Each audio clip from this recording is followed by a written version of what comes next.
こんにちは。ご参加いただきありがとうございます。私の日本語よろしてください。まだ勉強している。今日はボードゲームを見ていきます。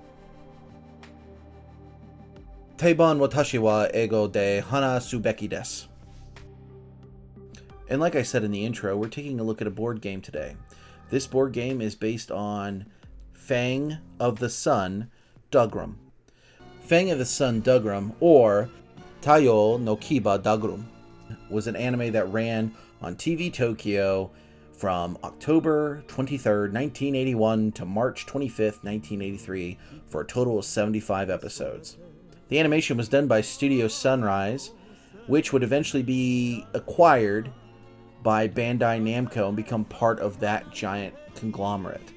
And of course, Bandai Namco makes another very famous mecha series, Mobile Suit Gundam. This particular board game based on Dougram, The Battle of Stanrey, came out in 1984, which, funny enough, is the same year that Battle Droids, now named Battletech, was released in the United States.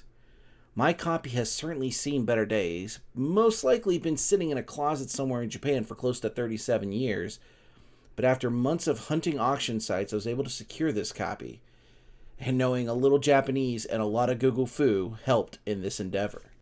I really love how they sell the game as a 3D simulation game. I mean, without a doubt, a very oversimplification of a miniatures game, but it's not false advertising, is it? Our miniatures games that we play are a 3D simulation of events that we're playing out, right? In the box, you get your instruction booklet, which is a 12-page booklet, basically going over, obviously, the rules of the game. But it also contains wonderful artwork, including this piece of art, which features two kids playing the game in cosplay as characters from the show. The good news is that if you were to buy a copy of this game today, you could use Google Translate on your phone and learn the rules of the game straight off of there. Or you can manually translate it if you'd like. Or you can use the translated rules from the other Dougram game, Battle of Kalnock, which were translated by TCI back in the 80s. Those rules will work for this. It's just there's different units in that game than what's in here.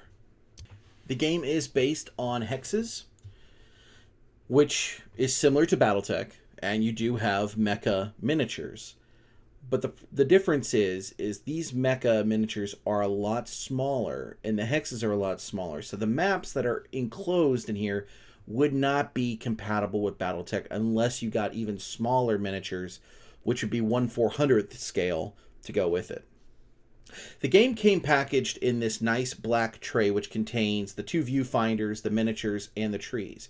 You also get two quick reference guides, and the quick reference guides have all the breakdowns for what the different units do, their attacks, defense, and all yada yada yada, all that. They are double-sided, so we can see here. And again, Google Translate works wonders. You'll be able to read them. And I do believe that there are fan-translated versions of these cards out there. So let's take a look at the boards here. There are 6 boards, or tiles, all hexed and all numbered. They have a very glossy, slick finish to them. And these particular boards that came out of this box set look like they've never been played. And in fact, when I first opened this, I noticed something really neat on the plastic tray.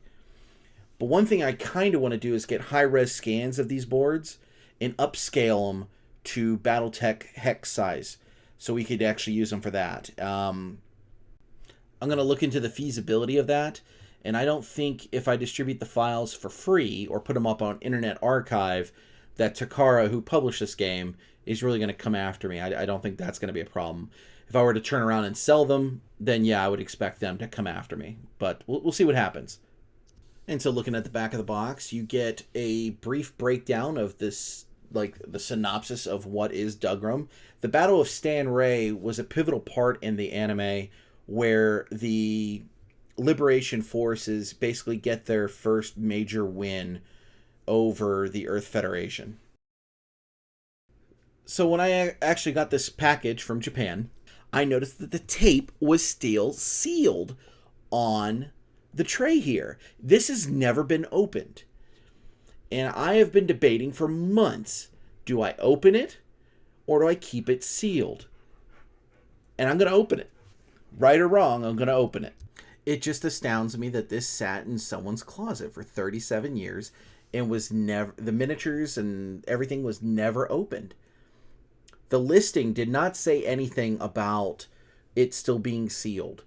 It said it was in used condition, which I was totally prepared for. Again, I wish I would have had it on tape, because the squee that I let out when I opened it up and I saw that it was still sealed was just, I think, probably unholy. But in the box, you get 2 bags of plastic trees, which are perfect for Battletech if I were to use them for that, but I won't. I will only use it for this board game. I'm just not going to mix and match. You get 1 die, and I rolled a 6. Oh my gosh, that never happens. Then you get your 2 viewfinders, 1 for each player, and these are awesome. I kind of wish more games use these, but I understand why they don't. I mean, they really are truly a gimmick, but I mean, for determining line of sight, it's really, really neat. And the stickers to apply to the viewfinders. It's just so neat. Just so neat. I'm not going to apply those stickers, by the way. Those stickers are going to stay on their sheet. And then you get the miniatures. And then, of course, you get 23 metal die-cast miniatures that are in 1/400th scale. You could, if you had a 3D printer and you're feeling froggy, add more miniatures to this game.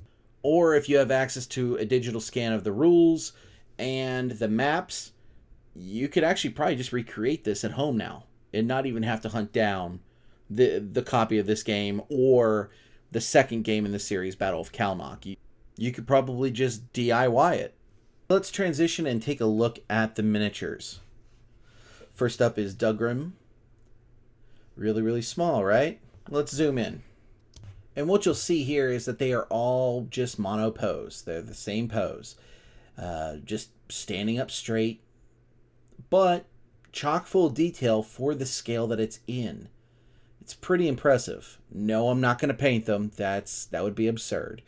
It's just not worth it. And if I had a 3D scanner, I'd be almost tempted to scan these guys and 3D print new versions of it, so I just didn't touch these die-cast metal ones.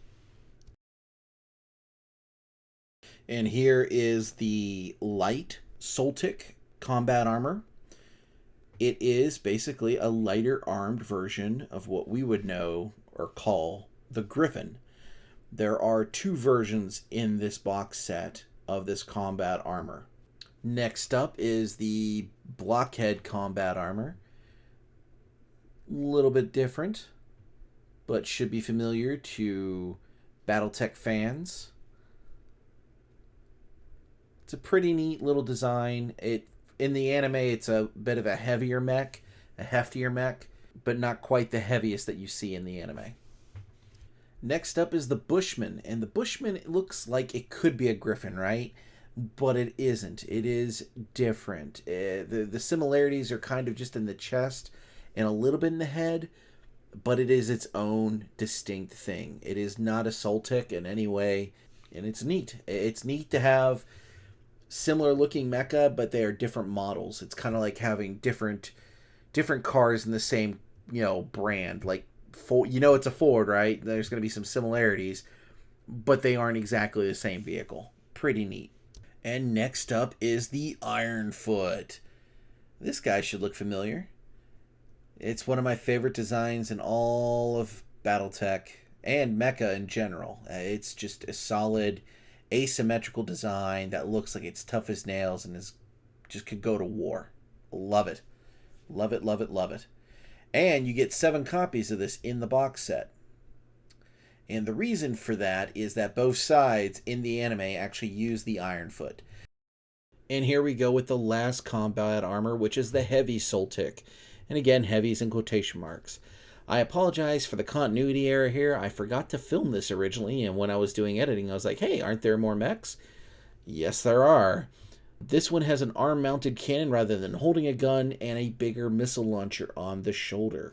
And for those that would like a comparison between Battletech's scale and the scale that's in this board game, here you go. That is the Battletech Shadowhawk from the New Plastics, the Game of Armored Combat, in comparison to the Dougram, which is a 1/400th scale. I mean, Battletech's at 1/285, right? So it's just interesting how they view the scale and how much of a difference it is. It's just different. And here we can see a size comparison between the different mecha in the box set with each other, and they're all very similar in height. Some just are, I think the smallest is the Bushman, maybe tied with the Ironfoot. If the Ironfoot didn't have the giant missile launcher on the left shoulder, it probably would be the smallest one in the box set. And here we go. This is kind of what the game would look like if I had the space to lay out all the tiles and stage the miniatures. But probable, what about the Viewfinder? Well, let's take a look at how this works. It's a nice simple periscope that has 2 mirrors in there. And you put it down at table height, and boom, you can determine if you have line of sight to your target. If it's more than halfway obscured, you don't have a shot. And if the miniature is less than halfway obscured, you do have a shot. Very simple, very elegant, very neat. After playing a couple test games of Battle of Stanrey, does this game stand out from Battletech? And the answer is yes. Is the game worth playing? For fans of the anime, I think it is. For fans of mecha combat, I can definitely see you getting into it. It is not as deep as Battletech or as crunchy, but I do think for kids and those that are kids at heart, it's great. Is it worth the price tag that you're going to have to pay for? I don't know. That's really up to you and what you can afford. This was stretching it.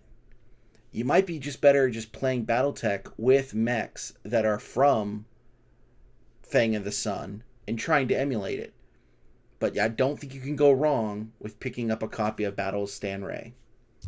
And what about the anime? Is the anime worth watching?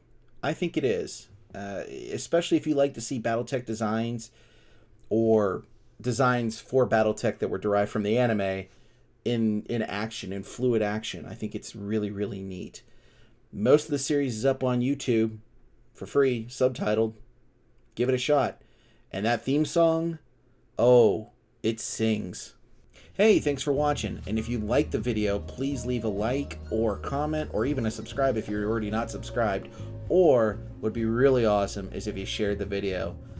Thanks and have a great day.